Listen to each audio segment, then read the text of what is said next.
This is Stars and Scopes with your friend Uma, updated every new and full moon with guidance based on planetary transits in the current sky and extra support from tarot. For accuracy, take a look at your rising sign first if you know it, and do feel free to listen to your sun, moon and rising if you'd like the full picture. I've had a bit of a snafu with the audio this week, so congratulations, you can treat yourself to this DJ set as well as your horoscope. All music that I'm using I found over at the freemusicarchive.org, so do check them out if you're looking for some high quality Creative Commons licensed music. Tips are always welcome at buymeacoffee.com/Uma Ruby, but other than that, let's get into it. Hello Libra and Libra rising, welcome to your horoscope for the full moon in Capricorn happening on July 14th at 4:37 a.m. if you're in the southern hemisphere with me. Welcome to the reading. This is such a powerful full moon for us Libra. I can really feel it already. I film these things like a week and a half or so before it happens, but the energy that's building is probably being felt right now, and this particular full moon has so many facets attached to it that make it probably one of the most important ones I'd suspect of this year.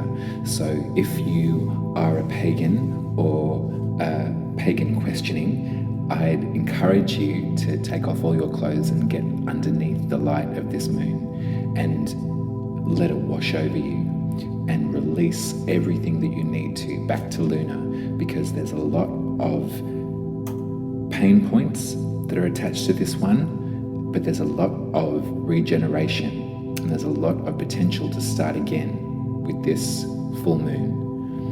For you, Capricorn rules your 4th house, which is your home and your roots, your stability, your sense of privacy and safety. It's also in a conjunction with Pluto.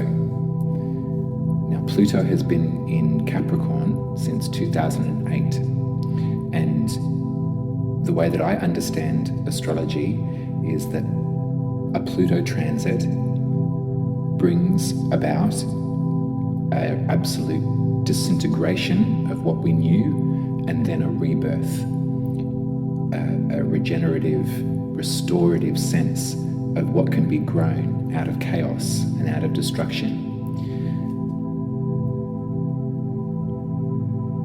The Greek mythology that's attached to Pluto, the Roman name is Pluto, the Greeks called Pluto Hades. So if that makes any sense to you, that's the Lord of the underworld, the Lord of life after death. So whenever Pluto is in our chart or in our periphery, making transits over certain areas of our life, we can expect some immediate destruction and then the potential for regeneration. This is sticky stuff for the 4th house. So think about your life from 2008 to the present moment, and think about your sense of home and your sense of roots, stability and privacy. Think about the way that you were raised and the way that your home life was curated for you before you had a say-so in it. And maybe there has been some ducking and weaving and zipping and complete rerouting that's had to happen in that space for you. Could be then, it could be now. If you've got planets in Capricorn as well, you'd be feeling these effects really, really vibrantly. The moon is in conjunction with Pluto, so the moon is at 21 degrees of Capricorn at this lunation, and Pluto is at 27, so that's a conjunction. That's sort of like a sisterhood. That's energies working together. So normally at a full moon is a beautiful chance for us to let go and to release what's no longer serving us and to call in the new and all of that kind of thing. It's a moment of a breathe out rather than a breathe in at the new moon, with the new moon, we call in, we set our intentions, and we draw it forth. At the full moon, we let it go. So what is lingering in that space for you, in your sense of home and security and safety? What is lingering there, and what has happened recently that has been so unnerving and so shocking that you've had to let go of what it is you thought home was all about? The tarot card for where the moon's sitting in the zodiac is the Four of Pentacles. This card talks all about that sentiment. The Four of Pentacles character is holding on desperately, grasping everything that they can to what they know and what they have and what they think is the truth. The Sun is still in Cancer, and at 21 degrees of Cancer is the Four of Cups. So this card talks all about meditation. This card does not talk about taking on any further emotional investment or emotional tax or taking on more than you can chew. This card is all about boundaries.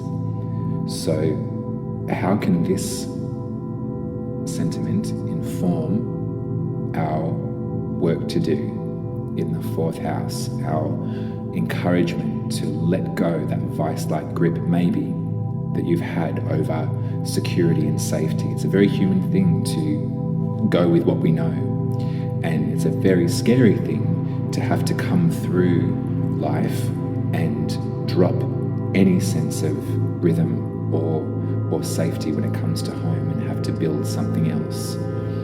So with the boundaries in place of the Sun and working from love, how is this informing your potential to let go of some of the shortcomings of home life? That's a really interesting thing to meditate on at this full moon. Again, there's another square happening in the sky at this current moment of the full moon. So the moon and the Sun this time, so the T-square, is forging its way and having a lot of pressure and emphasis put on the asteroid Chiron. So rather than a planet this time, it's an asteroid. The mythology of Chiron is that of the wounded healer. So Chiron was a centaur in the pantheon who was not like the others. The others were, prone to alcoholism and drinking and fucking and terrors. Centaurs are known to be kind of quite animalistic. Chiron was son of the gods and goddesses, and so was immortal and spent their time learning the rhythms of the earth and learning how to heal and learning what parts from Mother Nature they could take and conjure with in order to salve the wounds of others. They were a herbalist and a sage, all of those sorts of things. In their lifetime, at the end of it, they were hit with a poison arrow, I think by Hercules or Heracles, the sort of buff mask idiot. And they were mortally wounded, but because they were immortal, they couldn't die, so they spent so much time in agony. And they prayed to the gods to release them and to set them free, and eventually they did, and they let go of Chiron's life force and installed the constellation Sagittarius in the cosmos. So Sagittarius is like a memorial for Chiron in a lot of ways. For us to bring that macro experience down to the micro and to use the astrological lessons, for us, Chiron represents our inner wound, where we can't heal ourselves, as try as we might, where we can see it in other people and we can recognize it and we can point it out and we can use our craft and our ability to heal others. We can't heal that for ourselves, and it's a life's work to understand the Chiron wound. It's different. Natal chart to natal chart is very different. It's a different sign, it's a different house. Collectively right now we're experiencing Chiron in Aries, which is the wound of the self. It's the wound of the very essence of who we are. So how is this influence going to affect this lunation, this full moon? What is available to you to release with the Capricorn full moon in terms of that wound of self? And how is that related to the home? And how is that related to boundaries and emotional limits? So that's what we're working with here at this Capricorn full moon. That's the astrology. It's a lot of really, really important things that are happening. And I think globally, we're all experiencing that. So as a collective, you'll notice that more and more people are coming to this reckoning or crossroads of who it is they actually are, who it is they believe they are. So go with that. Think about the home, and at this Capricorn full moon, in your beautiful pagan glory, your lovely naked body underneath the light of that beautiful healing energy that the full moon always gives us, what can you let go of in terms of home and safety and stability and roots? And what also can you celebrate? What have you constructed for yourself in the interim? What does home mean to you now? What does safety and stability mean to you? And how have you created? How have you brought that forth? So that's the sky. That's the astrology for this full moon. I don't mean to press the point, but it's a big one. The full moon in conjunction with Pluto, who's been causing havoc in Capricorn since 2008. This is almost like a culmination point for us. This is like a reckoning, a moment to really actively let go of everything that was happening over this time with Pluto's influence, right before Pluto enters Aquarius to cause some more havoc. So I'm going to pull you some tarot in this moment, right here, right now. And hopefully there'll be a message in here that can egg you on into activating yourself, into writing that list and burning it, sending it back to Luna. What are you releasing yourself from, Libra? Let's have a look. Oh. I got the Empress.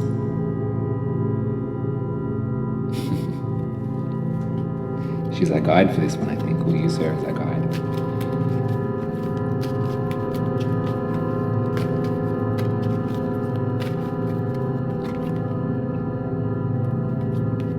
I got the Nine of Swords. I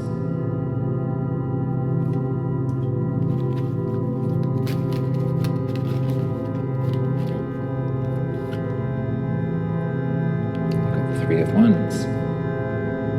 That's the Chiron placement right now.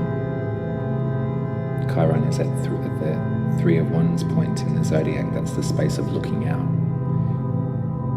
onto the horizon. The plan's been made. How do we action this? One more, and then I can read from this.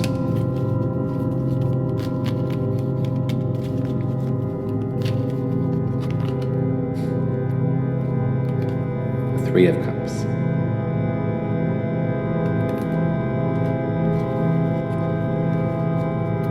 Pretty profound path, Libra. I can really sense that now.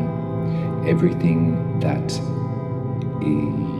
needs to fall away is actually actively falling away without your influence, or probably potentially with your influence. But there's been a real moment for you of grief, of anxiety, of pressure. There's been something so profound and a mental attack that has been so big and repetitive and painful that you're moving away from, and that you're in this space now, right now, at this point in your life where you have written an action plan and you're looking out into the future and you're going to make your mark. You're going to establish home and safety and privacy for yourself. And in that way, it's going to include other people. You're going to come together with like-minded souls, and you're going to rejoice in that space. You're going to find what it is that maybe was not on offer for you in your upbringing or in your current home environment. But as you journey through and as you work with the Empress, which is really important for us, I think, the Empress is our complete embodiment of the feminine energy, the divine feminine. She's got so much to offer to us in lessons. She's yielding and she's powerful all at the same time. She's regenerative. So if you think about that Plutonian influence and that destruction, the Empress can generate after that moment. She can, the seeds of life all come from the Empress. And you can share them with this new collective, with this new group, this new coming together of minds, this meeting of minds, this celebration, this reunion after a time away. This could be people that you've not seen for a while, or this could be a whole new adventure. This could be a completely new community for you, a new family in a lot of ways.